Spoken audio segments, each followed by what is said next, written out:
DNA Exotic Bullies, repping and Gotti Boys. What's going on, everybody? Today I wanted to give you a little insight on myself. I wanted to tell you a little bit about myself so that when you watch my videos or when I post something or you read something from me, you know who I am, or you know what I'm about or where I came from. Okay, so let's jump right into it, all right? I'm first born in this country. I'm first generation here. My whole family's from Italy, all right? I was born in Patterson, born and raised my whole life. Since I'm a little kid, 10 years old, I'd say 10, from what I can remember. I've always remembered my father going hunting and coming home, and so when I was around 10 years old, he took me with him in the woods. I used to wait for him to come home on weekends just to see what they got. I was excited. So he took me with him. When he took me with him, he saw how the dogs worked. At this time, we had English Springer Spaniels. Okay, they're a flush dog. They come in liver and white, black and white. They even come in, you could say, orange or like a goldish color and white. They also come thick. Anyway, these dogs are flush dogs. What they do is they track a bird. When they find a bird, they flush it up and then you shoot. That amazed me that a dog could do that, right? So then I wanted to learn how they did it. So my father showed me how he trained the dogs. What he did was, from the birds that we shot, or that they shot, excuse me, because I was a kid, the birds that they shot when they went out with the older dogs, they would keep the wings, okay? And when the puppies got of age, and we're not talking about 6 months old, we're talking about 8 weeks, and we would start letting them play with the wings and, let them chase the wings around, like pull them around, let them just chase it and stuff. And then what we would do is go rub the wing on the ground and hide it in house somewhere and let the puppy find it. Keep doing that. And finally, we do it out in the yard, and then we do it in the woods, and then we do it with a live bird, which would be something that we would shoot over the dog. Okay? So that's how they started with all of that. And it amazed me that I can take a wing and run it all through the woods, wherever I want it, put it underneath something, and that dog would go and find it and bring it back. So as I got older, I got more into the hunting, and what I did was I turned around and I got into pointers, okay? So what they do is basically the same thing, but they don't hunt by ground. Flush dogs usually hunt by scent. They put their nose to the ground a lot, where they will raise their head and scent by air. I'm getting off track, but anyway, pointers, when they hunt by air, by the wind, so they keep their head up. They don't put their head on the ground and sniff for a track. They'll do that here and there when they get close to the bird. Then they lock up on point and don't move, okay? Where a flush dog would push the bird wherever you are. It doesn't really give you a chance to shoot unless he's flushing them to you or you're close to the dog, or the dog hunts close. But a pointer will stay there until you get there. When you get there, you flush the bird, you shoot it. And then there's different styles. There's steady to wing and shot, steady to wing, to shot. So it means different competitions. If your dog is steady to wing and shot, it means that your dog has to stay on point even when another dog comes, and that dog has to back your dog, meaning stand behind your dog and not take the bird. Okay, that's, I guess, again, getting off track again because it's a different kind of competition. But anyway, they need to stay there. After the bird flies, that's wing. He still needs to stay there. He can only move his head to mark the bird. And then shot is after you shoot, the dog still stands there. Then you hit the dog on the top, touch the top of his head, and he relocates. Relocates means he goes to where he saw the bird fall, and he'll point again so you can pick the bird up. Okay? And then there's hunting dogs, where you shoot the bird after the point, it'll run after the bird, pick it up, and bring it back. Brittany is another pointing, but it's also a flush dog. So Brittany will hunt track and will hunt by air, and also will hunt fur. Okay, now, by me saying all of that, meaning I got into competitions when I was about 18, 19 years old. I started flying pigeons while I was hunting, because I needed the pigeons to train the dogs. But I got into homing pigeons at that point and started competing. So I've been doing a lot of competing with animals, especially dogs. Okay, I've judged off horseback. I've won the AKC Purina Opens with pointers. I've also competed with beagles and bred beagles. I've had up to 30 beagles I've owned, and I can say up to 60 puppies on the ground at once. It's a lot of work. But anyway, with all of that being said, I got into beagle hunting because when I moved from New Jersey to South Carolina, I brought four of my best pointers with me. But there wasn't really any birds to hunt down there. So I got into hunting rabbits. Actually sold my dogs back to one of the guys up here that was competing. And I sold my horse. And then we moved to South Carolina. We lived in Myrtle Beach for like 5 years. I started rabbit hunting. With that came competition, of course. Beagle competition. With that, I won the Purina Opens, and I took 3 Hall of Fame championships 3 years in a row. 4th year, I was runner-up with a different dog. So I've bred, judged, stacked just about every kind of hunting dog you can think of. I am now 51 years old. I've been breeding dogs for 41 years. Through all these years in my life, I've always had a pit bull. Always. And back in the day, pit bulls were known to be bad dogs, game dogs. People used them for the wrong reasons. I've seen plenty of game fights myself. I mean, you grow up in the hood, that's what you see. You see things. All right? So, from 10 years old to where I'm at today, I hunt just about everything that walks or flies. And I love competing dogs. And my passion is dogs. And to have a good bloodline, a healthy dog.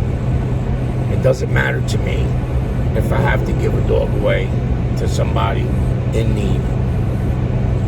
It's not about the money for me, but there is a lot involved. So yes, money does play a part when it comes to breeding, when it comes to taking care of the puppies. You know, these dogs here are expensive. You can go out and buy a hunting dog for $800. A good hunting dog. You could buy a field champion son for maybe $1,000, $800. Seriously, or a daughter. Doesn't matter. Because the mother of the dog does all the work. We have to do all the work with these dogs, guys. We have to do all the work. We have to do the breeding.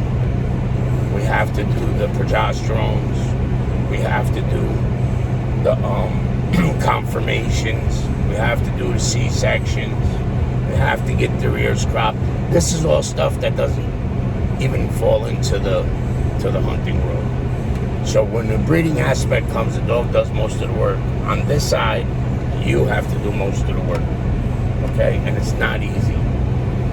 This game with the bullies, I'm going to tell you right out, is worse than a drug game. You'll get shot a lot faster for one of these dogs than you will for a Keokuk.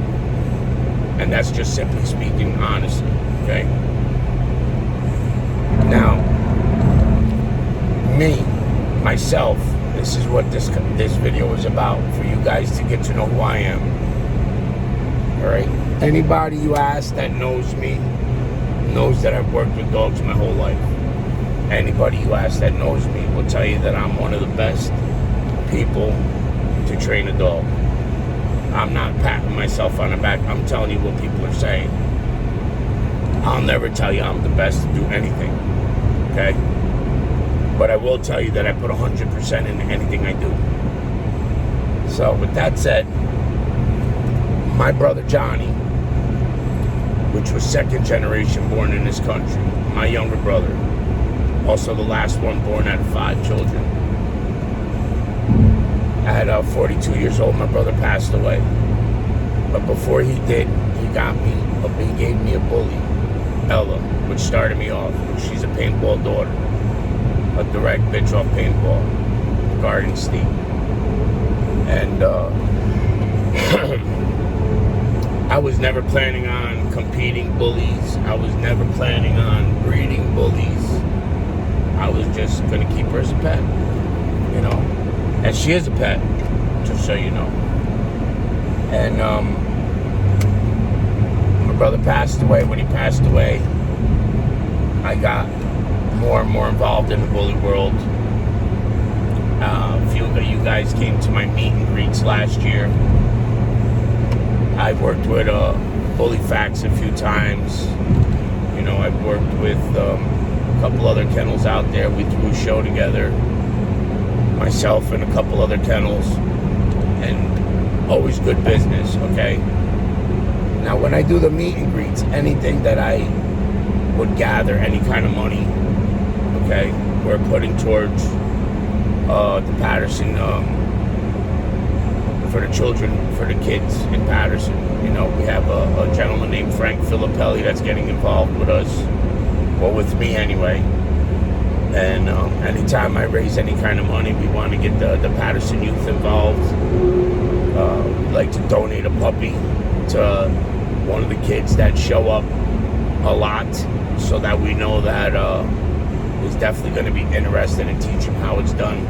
Obviously, these kids are not going to be able to afford a dog like this, so we would have to make sure it's okay with the parents, and then everything is going to be, and we would take care of the other end of it, teaching them and all of that. Now, with all of that being said, I've helped out a lot of people in this game, and I'm not just talking about the bully game, I'm talking about the whole breeding world. Anybody can call me at any time, and I'll pick up the phone and help you. If by chance there's some reason that we're not having an eye-to-eye understanding, and we're not feeling each other, and you have a problem with your dog and you call me, I put those feelings aside for the dog, okay? I put all those feelings aside for the dog. When I leave, it doesn't mean we're friends. It doesn't mean that, you know, I'm going to go around and say that, oh, I helped this guy because he needed my help. No. Matter of fact, there's a lot of shit I know about a lot of things that are going on, and you've never heard any of it come out of my mouth. Nobody can say they've heard anything come out of my mouth. Okay? So, I'm doing it for the dog. So when I leave the same way it was before your dog was sick. I'm only doing it for the animal. I've helped out people recently, and it aggravates me, because this is getting put out there now because I'm tired, okay? It aggravates me that my name was being used to help other people excel, which is fine with me. That's what I'm here for, to help you excel. I hope you get. There's a million people that are better than me, okay? Their mentality might not be the same as mine, but believe me, I'm on their ass. If not, I'm up there with a few of them, okay? Like I said, I'm not going to pat myself on the back, but you're going to use me to excel. That's fine. But then you're going to go around and tell people that you gave me money and you paid for my breedings and I owe you puppies. Look, that's all nonsense. You know what I'm saying? You want to make yourself look good, that's fine. I don't care. That doesn't bother me. Do it. But don't throw me under a bus trying to make yourself look good. All right? A lot of things are being said, and I'm letting it roll off my back because that's who I am. If you got something really to say, you're going to come to my face and you're going to tell me. And either we're going to resolve our problem or we're going to take it like men, step where we got to go, do what we got to do, and walk away. That's it. It's that simple. That simple. There's nothing. Look, when I go to a show, I judged plenty of shows, right? And I've always told my friends, don't bring your dog there and think I'm going to give you a fucking ribbon. It ain't happening. Okay? It's got to be, he's got to do what he needs to do in the field. He's got to do what he's got to do on the table. Whatever situation is. Again, I told them, but if it makes you feel good, I got extra ribbons in the car. If you don't place or if you don't win, I give you the ribbon from the car. It makes you feel good because that's what you want, a ribbon, correct? You're going to do all of this and get upset at me for not choosing your dog over a ribbon. So I'm going to give you one. But all you people out there need to understand one thing and one thing only. Whether the judge picks your dog or doesn't pick your dog, whether the judge is favoritism to another camp or anything, because there's always going to be politics. Always. Thank you, Judge. I appreciate you looking at my dog, and walk away. Be a sportsman. It doesn't matter. If you feel like your dog is better than the other dogs, don't say, oh, fuck my dog, this, that. Walk away. Find out where that judge is judging again, and don't bring your dog there. Don't bring your dog there. Do your homework. Bring your dog where your dog is going to get a fair shot. You know what I'm saying? Or where it fits. If you don't get along with a camp, okay, and they got their own judges, I don't know if your dog's going to place. Okay? Now, if it's a decent camp that doesn't really care and hires judges that are not giving out ribbons just to give out ribbons to their friends, then yeah, you got a shot going there, and that's a good camp, and I would go to them shows whether we got along or not, just to support. Just to support because he's doing the right thing. What makes a judge a judge? I know why I can judge. I know how many years I got under my belt. I know what makes me a judge. But if I just say, I want you to judge my dogs, or my show, excuse me, how does that work? How? You have to have some kind of background. Again, one more time, thank the judges. You know what I mean? They're coming out there, they're standing out there just as long as you are waiting to get your turn. They're getting more beef than you, because you're just sitting around waiting to go. And then if you lose, everybody gets mad at the judge. Now you got to remember this. You're happy when you get second place. You're happy when you get third place. You still lost. Only one winner, first place. One. First place. Second place lost. Third place lost. That's why it's called a placement. You're second best to the best dog. Third best to the second dog. And the first dog. So now, as long as you understand that, if you didn't get a ribbon, it don't matter. Because you could have been as equal as the third dog or as the second dog, but there's only one they can pick. Right? Then at the end, they do best in show. So the dog that wins best in show, guess what? All those other first place dogs that won in their category, okay, they're first place in their category, but they lost too because first place took best in show. People, please, you really, really need to understand how this works. Go there to have fun. Go there to compete. Go to meet people. Go to learn. If you don't have a dog and you want to get in this world, best thing you can do is show up at a show. You can find puppies. You can find good breeders. see how the show is ran. You understand how much time you have between categories, where the categories are going. You can sit down and talk to people. I saw a dog, I'm sorry, the last show, he was a micro and he won Best Pocket. I don't even know how that happened. I don't know how that even happened. Micro won Best Pocket. What? How did that work? That dog shouldn't even have been on the table. First of all, the guy who put the dog on the table, which I spoke to, didn't know his dog was a micro. I've seen the guy put a pocket in a micro category. I had to tell him that's the wrong category, bro. You need to change it. And it's actually a friend of mine, and there's nothing wrong with me saying this because he's just starting off. So when he went and did his categories without me. He came back and he showed it to me, and I was like, no, you got to change this category, bro. Your dog's not a pocket, it's a micro. So we went back and changed the category. But otherwise, he would have sat his big-ass dog on the table with all these little dogs, and him unknowing, you know what I'm saying? It kind of makes him look like, what are you doing? But I've done that too now. I've taken one dog and stuck it in every single category.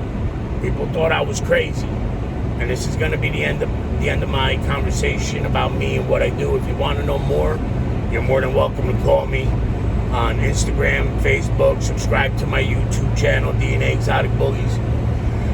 I'll answer all your questions. I'm going to be putting up more posts. This is going on YouTube. So, where was I? I lost my train of thought. I apologize. I really do. I do apologize. I was saying about the dogs, right? On the table. When you win Best in Show, that dog is number one. He won first place.